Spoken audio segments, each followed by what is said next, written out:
বৈষম্য বিরোধী ছাত্র আন্দোলনের সাথে ছাত্র শিবিরের কোনো সম্পর্ক নেই। সমন্বয়কের তালিকাতেও নেই শিবির কিংবা অন্য কোনো রাজনৈতিক সংগঠনের কেউ। 158 জনের সমন্বয়ক তালিকায় রাজনৈতিক দলের কেউ থাকতে পারবে না বলেও জানিয়েছে বৈষম্য বিরোধী ছাত্র আন্দোলন। ঢাকা বিশ্ববিদ্যালয় শাখার শিবির সভাপতি বলেছেন, দলীয় এজেন্ডা বাস্তবায়ন করতে নয়, দেশের স্বার্থে বৈষম্য বিরোধী ছাত্র আন্দোলনের প্ল্যাটফর্মে যুক্ত হয়ে গণ অভ্যুত্থানে অংশ নেয় ছাত্র শিবির। কোটা সংস্কারে বৈষম্য বিরোধী ছাত্র আন্দোলনের গণ অভ্যুত্থানে প্রথম সারিতে দেখা যায় এক তরুণকে। সবার কাছে সে পরিচিত ছিল সালমান নামেই। সরকার পতনেরও প্রায় 1.5 মাস পর সেই সালমান ঘোষণা করলেন তার আসল নাম সাদিক কায়েম। তিনি ঢাকা বিশ্ববিদ্যালয় শাখা ছাত্র শিবিরের সভাপতি। পরে বিভিন্ন মাধ্যমে এই সালমানকে সমন্বয়ক বলে পরিচয় করিয়ে দেওয়া হয়। সমন্বয়কদের 158 জনের তালিকাতেও সালমান সাদিক নামের একজনের নাম দেখা যায়। প্রশ্ন ওঠে, ছাত্র রাজনীতি নিষিদ্ধ করার দাবি তোলা বৈষম্য বিরোধী ছাত্র আন্দোলনে শিবিরের নেতা কিভাবে থাকেন? বিষয়টি নিয়ে ডিবিসি নিউজের মুখোমুখি হয় ছাত্র শিবিরের ঢাকা বিশ্ববিদ্যালয় শাখার সভাপতি। তিনি দাবি করেন, নিরাপত্তার স্বার্থে নিজের নাম গোপন করে আন্দোলনে অংশ নেন তিনি, কিন্তু সমন্বয়কদের তালিকায় থাকা সালমান সাদিক তিনি নন। কৌশলগত কারণে আন্দোলনের সময় আমি ওই সময় বিভিন্ন স্টেক হোল্ডারের সাথে আমি যোগাযোগ করেছি।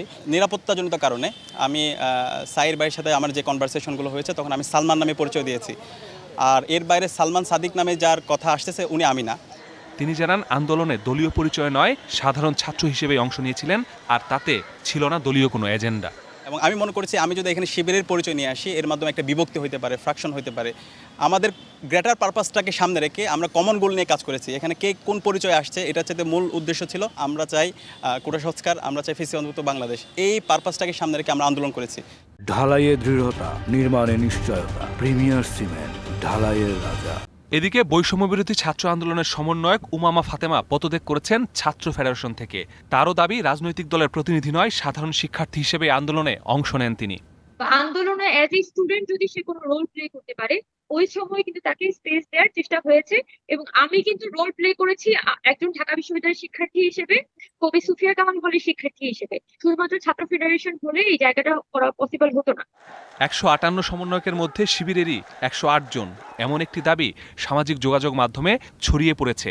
এ বিষয়ে সমন্বয়কেরা বলছেন, শুধু শিবির নয়, অন্য কোনো রাজনৈতিক দলের কোনো পদধারীও নেই বৈষম্য বিরোধী ছাত্র আন্দোলনে। বৈষম্য বিরোধী ছাত্র আন্দোলনের স্পিরিটই হচ্ছে লেজুর ভিত্তিক ছাত্র রাজনীতি থাকবে না। তো লেজুর ভিত্তিক ছাত্র রাজনীতি যদি আপনি করতে হয়, তাহলে তো আপনি সেখান থেকে বের হয়ে আসতে হবে। এখন এটা তাদেরকে সিদ্ধান্ত নিতে হবে, তারা কি বৈষম্য বিরোধী ছাত্র আন্দোলনের সাথে সামনের দিনে পথ চলবে কিনা। আমরা চাই আমাদের এই প্ল্যাটফর্ম সবার জন্য যেমন উন্মুক্ত, তেমনই এই প্ল্যাটফর্ম ব্যবহার করে কেউ যেন তাদের রাজনৈতিক এজেন্ডা বাস্তবায়ন না করতে পারে, সেটিও আমাদের একটা কনসার্নের বিষয়। বৈষম্য বিরোধী ছাত্র আন্দোলনের প্ল্যাটফর্মে থাকতে হলে সাধারণ শিক্ষার্থী হয়ে থাকতে হবে বলে সাফ জানিয়ে দিয়েছেন সমন্বয়কেরা। Masudur Rahman, DBC news, Dhaka.